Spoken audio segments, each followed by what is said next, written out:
अगर आप भीड़ में भी अकेला फ़ील करते हैं, आपको लगता है कि आपका स्कूल, कॉलेज या आपकी सराउंडिंग उतनी ख़ास नहीं थी, ज़्यादा आपने दोस्त नहीं बना पाए और आप खुद से भी कनेक्ट नहीं कर पाए, आपको नहीं पता क्या करना है ज़िंदगी में, तो ये वीडियो आपके लिए है। मैं भी एक आपकी तरह एक आम इंसान हूँ, जिसने अपनी लाइफ़ के 34 साल गुज़ार दिए नए-नए एक्सपीरियंसेस कलेक्ट करने में।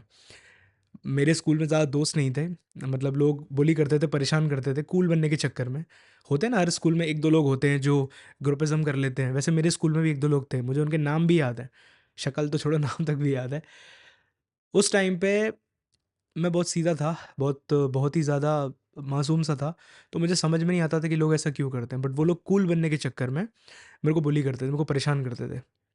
और मैं अकेला नहीं हूँ, मेरे जैसे ऐसे कई सारे हज़ारों लाखों बच्चे हैं, जिनको लिटरली बुली किया जाता है, जिनको लिटरली परेशान किया जाता है, हैरेस किया जाता है और उनको मजबूर किया जाता है कि वो एक्चुअली डिप्रेशन और एंग्ज़ायटी का शिकार बने, क्योंकि इससे कई लोगों को मज़ा आता है, इससे कई लोगों को खुशी मिलती है। तो काफ़ी साल सफ़रिंग की मैंने इस चीज़ में और काफ़ी साल इश्यूज़ हुए इससे, बट मैं इस चीज़ से ओवरकम नहीं कर पाया। लेकिन कुछ टाइम बाद जब ये चीज़ बढ़ती गई तो मुझे रियलाइज़ हुआ कि खुद से कनेक्ट करना कितना ज़रूरी है। हमको बचपन में सिखाया जाता है कि टॉप करो, हमको बचपन में सिखाया जाता है कि अपने लिए खुद लड़ो, खुद मेहनत करो, आगे बढ़ो। बट बचपन से कभी किसी ने ये नहीं बताया, ये नहीं सिखाया कि अगर बुरी तरह फ़ेल हो रहे हो, कोई बुली कर रहा हो, कोई अगर हैरेस कर रहा हो तो कैसे डील करें। मैं उस टाइम पे मेरे पेरेंट्स को बोलता था, तो मेरी मॉम मेरे स्कूल जाती थी और जाके कंप्लेंट करती थी। सिचुएशन और हालात कुछ इस तरीके से हो गए थे कि मम्मी आए दिन हर 1-2 दिन में स्कूल जा रही थी और मेरा उससे कॉन्फिडेंस भी डाउन हुआ, क्यों? क्योंकि लोग मेरा मज़ाक उड़ाने लगे, "अरे! इसकी मम्मी तो बार-बार आ जाती है।" और इस वजह से मैं खुद को भी एक लूज़र समझने लगा। बहुत बहुत वक़्त लगा मुझे उस चीज़ से ओवरकम करने में। जब मैं कॉलेज में भी आया तो ज़्यादा कोई दोस्त थे नहीं मेरे। कॉलेज में कुछ लोग मेरे अच्छे दोस्त थे, एक मेरा प्रशांत दोस्त था, है आज भी है। और भी थे दोस्त, कुछ आज भी कनेक्टेड हैं। लेकिन एक टाइम के बाद मैंने रियलाइज़ किया कि हमको हमसे खुद से कनेक्ट करना क्यों इतना ज़रूरी है। कई बार हम फिज़िकली अपनी फ़िटनेस पे ध्यान तो देते हैं, बट मेंटल हेल्थ पे हम कई बार ध्यान नहीं देते। बहुत से बच्चे इस चीज़ से कोप अप कर लेते हैं, बहुत से मेरी तरह नहीं कोप अप कर पाते और मुझ जैसे बच्चों की भरमार है इस दुनिया में। तब मुझे समझ में आया कि मुझे अपने लिए जीना क्यों ज़रूरी है। क्यों मुझे दूसरों को इम्प्रेस करने की जगह अपने आप से कनेक्ट करना ज़रूरी है। बिकॉज़ एक बच्चा जो काफ़ी ज़्यादा बुली हुआ है, काफ़ी ज़्यादा जो परेशान हुआ है, उसको डर लगता है कुछ भी करने में। उसको लिटरली लगता है कि मेरे मैं क्या करूँ? मैं किस तरीके से खुद को सँभालूँ? और उसको नए दोस्त बनाने में भी डर लगने लगता है। कई लोग कूल बनने के चक्कर में उसका मज़ाक तो उड़ा देते हैं, उसको हैरेस तो कर देते हैं, बट उसके साइड इफ़ेक्ट क्या होते हैं, ये मैं देख पा रहा हूँ आज। मुझे पता चलता है, मेरे जो स्टूडेंट हैं और मेरे कुछ दोस्त हैं जो स्कूल्स में पढ़ाते हैं, वो बताते हैं कि बच्चों के साथ क्या-क्या होता है, तब मैं उस चीज़ से रिलेट कर पाता हूँ। तो एक बहुत इंपॉर्टेंट चीज़ जो आपको जाननी है कि आपको खुद से सेल्फ कनेक्ट करना बहुत ज़रूरी है। अगर आप सेल्फ कनेक्ट खुद से नहीं करोगे तो आप पूरी ज़िंदगी खुद को लूज़र समझोगे। आप कैपेबल अगर हो, कैलिबर रखते हो तो भी आप परफ़ॉर्म नहीं कर पाओगे। तो अगर आप परफ़ॉर्म करना चाहते हो, तो आपको सबसे पहले ये समझना पड़ेगा कि आपको खुद से प्यार करना, कनेक्ट करना सीखना पड़ेगा।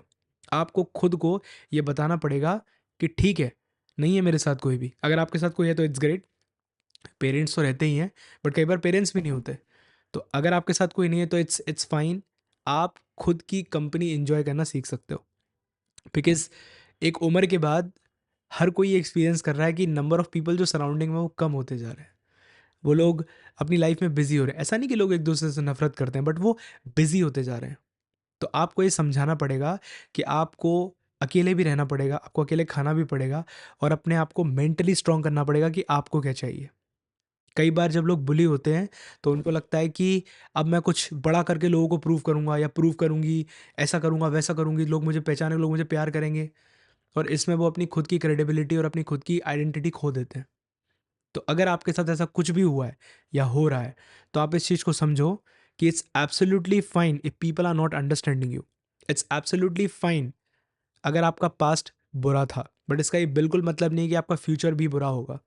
आपको आपके ऊपर काम करने की ज़रूरत है, आपकी मेंटल हेल्थ के ऊपर, आपकी पर्सनैलिटी के ऊपर और आपकी खुद की फिज़िकल हेल्थ के ऊपर। आप पूरा फ़ोकस अपने ऊपर डालो एंड इट्स फाइन अगर आइसोलेशन लग रहा है, कोई बुराई नहीं है आइसोलेशन में, कोई बुराई नहीं है। अच्छे लोगों के साथ रहो, अगर अच्छे लोग नहीं हैं तो it's absolutely fine to stay alone. Try to find a right network. अगर अच्छे लोग नहीं मिल रहे, तो एक अच्छा नेटवर्क ढूँढो। अंकित काफ़ी सालों से ढूँढ रहे हैं, नहीं मिले, इट्स फाइन नहीं मिल रहे तो। It's absolutely fine to stay alone rather than staying with the wrong person. तो अच्छे लोग मिलेंगे, इट्स फाइन, और लोग परमानेंट नहीं रहने वाले। तो अपनी कंपनी एंजॉय करना सीखो। खुद से पूछो कि आपको क्या चाहिए। ये ट्रॉमा मैंने कैरी किया है पूरी ज़िंदगी। मेरे स्कूल का ट्रॉमा, मेरे चाइल्डहुड का ट्रॉमा, मेरी कॉलोनी का ट्रॉमा। लेकिन आज मैंने अपने ऊपर काम किया अपने उन फ़ियर्स से बाहर आने के लिए। मुझ में आज भी वो चीज़ें हैं, मैं पूरा हील नहीं हुआ हूँ। मुझ में आज भी उसके सिम्पटम दिखते हैं। तो अगर आपके आस-पास कोई भी बच्चा है, कोई भी है, तो प्लीज़ उसको कोशिश करो बचाने की। अगर आप खुद इस चीज़ से जूझ रहे हो, तो अपने आप को ये समझाओ कि इवेंचुअली जीना आपको आपके लिए ही है। और हर बार लोग सपोर्टिव नहीं मिलेंगे।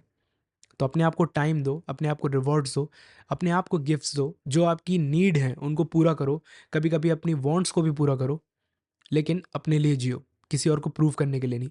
और आप नोटिस करोगे कि ज़िंदगी आपकी बेहतर हो जाएगी।